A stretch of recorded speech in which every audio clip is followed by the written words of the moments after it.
From Wisconsin Public Radio and PRI, Public Radio International, it's To the Best of Our Knowledge. I'm Jim Fleming. First to Clay Shirky, author of Here Comes Everybody, The Power of Organizing Without Organizations. I think in the case of social media and the way it was used by insurgents in the Middle East and North Africa, what it was used to do is to connect people. That is really its principal function. And it provided a way to connect people, which is something we have an intrinsic bias for, that wasn't possible under the Mubarak regime, under the Ben Ali regime in Egypt and Tunisia, that wasn't possible in the traditional media environment. That people could connect to one another in groups, and they could do a couple of different things. They could synchronize their opinion, right? If I hate life under Mubarak and you hate life under Mubarak, but I don't know that you think the same way I do, you and I can't actually synchronize our reactions. And in many cases, what autocratic regimes want to do is they want to keep their citizens from being synchronized. And then the other thing that social media provided a way for the insurgents to take advantage of is it made it easier to coordinate people, right? So the Egyptians were able to announce in advance, right, there's going to be a protest on Jan 25, right? We're going to hijack Police Day as a kind of ironic commentary on the police state. And they could get that message out without having to go through any state media. So it's a generational thing, in a sense. Whatever you call the social media, there is a generation alive and active now that understands the connectivity of the Internet. That's right. And, and Tom Slee, I think, who writes a lot about this stuff, has written really, really well on this. There's another parallel here, and that's with rock and roll, which is it's not just that the insurgents have made imaginative use of tools that allow for synchronization and coordination. That they've clearly done.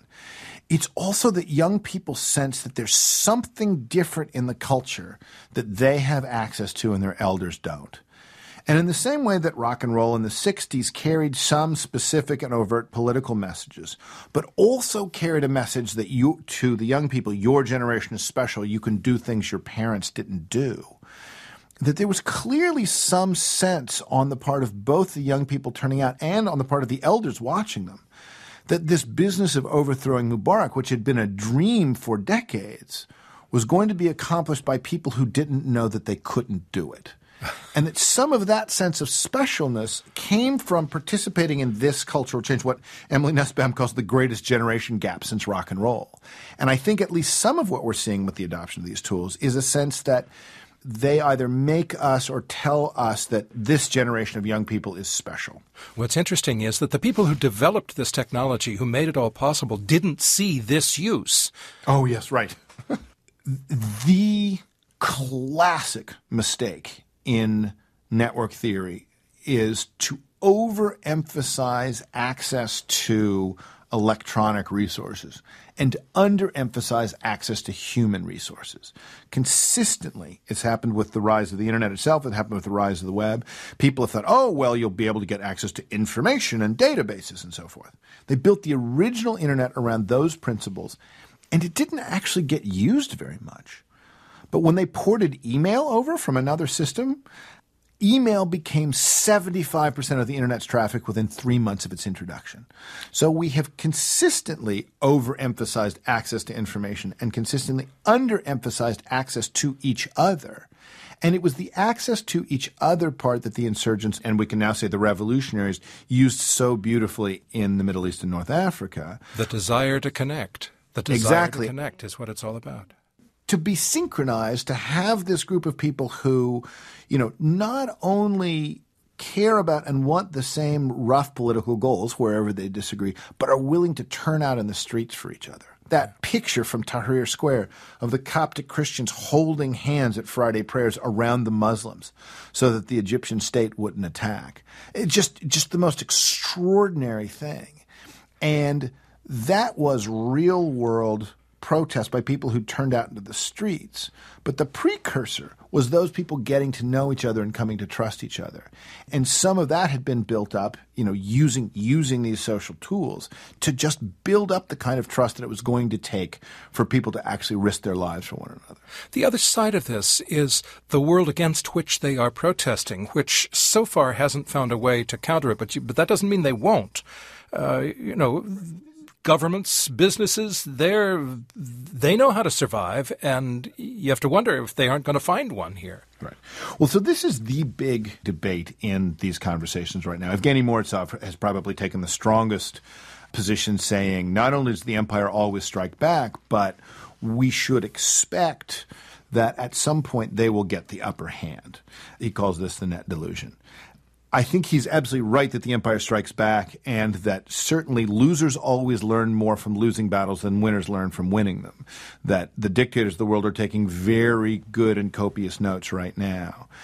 But I think the data don't back up that hypothesis. Philip Howard, who's done the best book on the subject called Digital Origins of Dictatorship and Democracy, which is a giant sociological and economic study of the use of these tools in the Middle East, says that there are no examples of autocracies becoming more secure or less responsive to people's needs after the introduction of digital tools. There is not one example of that.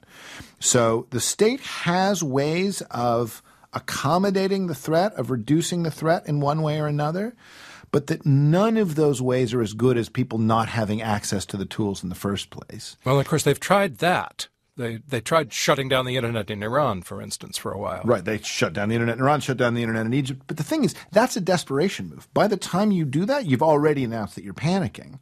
And the reason they don't shut it down when they're threatened by their people is if you're an autocrat, you're threatened by your people all the time. But you can't be a modern nation if your people don't have network access. Ironically, right, the most important tool in the North African streets was the mobile phone, both for, coordinating by SMS, but also for documenting what the state was doing with camera phones and so forth. And the irony is that in both Tunisia and in Egypt, the last few years have seen a huge increase in the number of phones in people's hands and a huge decrease in their cost, because those states needed their people to have working phones in their pockets just in order to have any kind of economic vitality at all. And yet in handing a camera phone over to someone, what you're saying is you also have an opportunity to observe the state. This is called the dictator's dilemma, which is you can't not give people these tools and survive as a nation, but you also, when you give people these tools, you create this risk.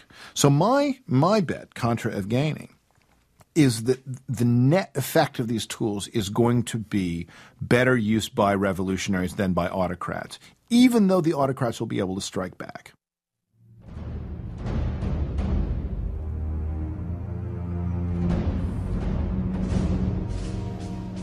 Clay Shirky is author of Here Comes Everybody, The Power of Organizing Without Organizations, and Cognitive Surplus, Creativity and Generosity in a Connected Age.